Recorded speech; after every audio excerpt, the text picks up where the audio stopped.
Shalom, salam sejahtera. Perkenalkan, nama saya Otniel, NIM 1903-1201082. Baik, di sini saya akan memaparkan tentang analisis K3 mengenai kebakaran pabrik coklat di Jalan Manggar Baru, Kabupaten Bandung. Baik, sebelum saya menjelaskan tentang kasus ini, saya akan menjelaskan tentang apa itu K3. K3 adalah upaya perlindungan yang ditujukan agar tenaga kerja dan orang lain di tempat kerja atau perusahaan itu selalu dalam keadaan selamat dan sehat. Baik, kita masuk dalam kasus yang saya akan paparkan tentang kebakaran pabrik coklat. Gudang pabrik coklat ini di Jalan Manggar Baru, Kampung Manggar Hilir, Kelurahan Sukapura, Kabupaten Bandung, terbakar pada hari Kamis tanggal 31 Mei 2018.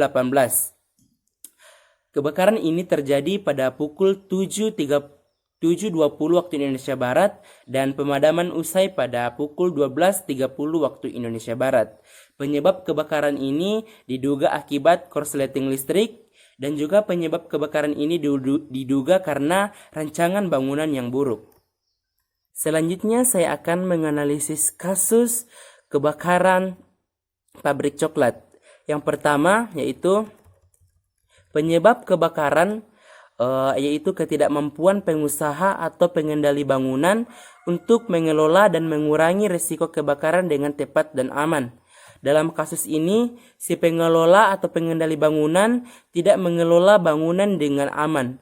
Jadi, jika dalam pengelolaan bangunan itu harus diperlukan ketelitian serta dapat melihat risiko bangunan itu seperti apa. Yang kedua, kebakaran semakin besar umumnya karena rancangan bangunan yang buruk.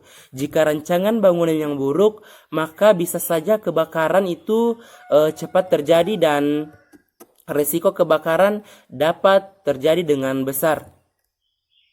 Dan yang ketiga itu alasan berbagai ketidakmampuan dalam melihat risiko bisa karena kondisi atau praktik yang tidak aman. Seperti yang pertama, rancangan bangunan yang buruk. Rancangan bangunan yang buruk bisa mengakibatkan risiko kebakaran. Jadi dalam pembangunan harus memperhatikan rancangan bangunan yang aman. Yang kedua yaitu hambatan rute evakuasi. Maksudnya tidak ada jalur lain untuk melakukan evakuasi. Dalam hal ini dapat memperlambat evakuasi karena jalur evakuasi sudah tidak ada lagi. Contohnya, gudang dan fasilitas penyimpanan seringkali diisi terlalu banyak barang dan berisi bahan-bahan yang tidak didistribusi dengan baik yang mengakibatkan hambatan rute penyelamatan diri dari kebakaran.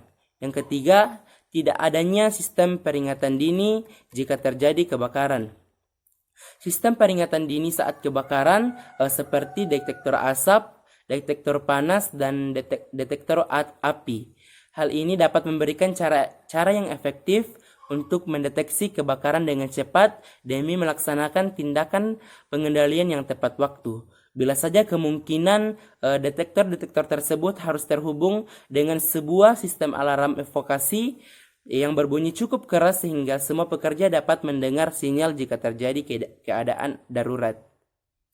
Selanjutnya, proses pemadaman kebakaran. Kebakaran terjadi pada pukul 7 waktu Indonesia Barat.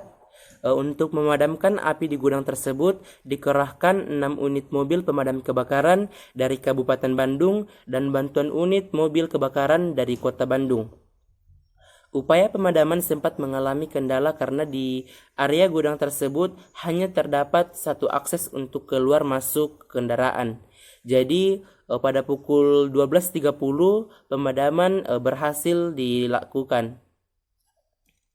Selanjutnya ada beberapa solusi dalam menyelesaikan kasus ini, yaitu yang pertama, semua rute evakuasi dari kebakaran harus diperiksa secara berkala untuk memastikan rute tersebut tidak terhambat dan pintu darurat dapat dibuka dengan mudah.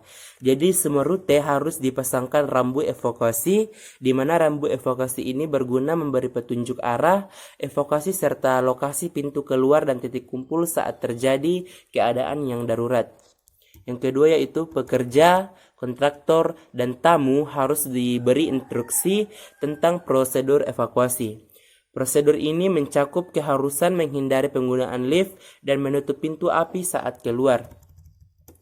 Di sini tidak boleh menggunakan lift karena dapat membahayakan keselamatan. Usahakan lewat tangga darurat agar bisa terhindar dari kebakaran. Jadi setiap bangunan itu harus memiliki tangga darurat serta rambu evakuasi. Yang ketiga, prosedur evakuasi dari kebakaran harus menjadi unsur utama ketiga dalam pelatihan pekerjaan. Di sini setiap prosedur evakuasi kebakaran harus diperhatikan oleh karyawan agar ketika kebakaran karyawan mengerti tindakan apa yang harus dilakukan.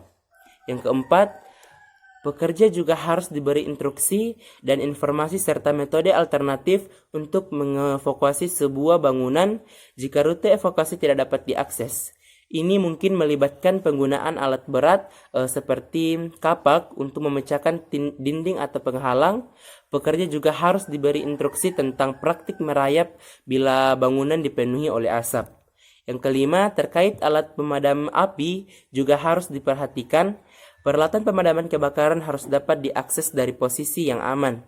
Jadi terpasang benar dan dapat ditandai agar karyawan dapat mudah menjangkaunya dengan mudah.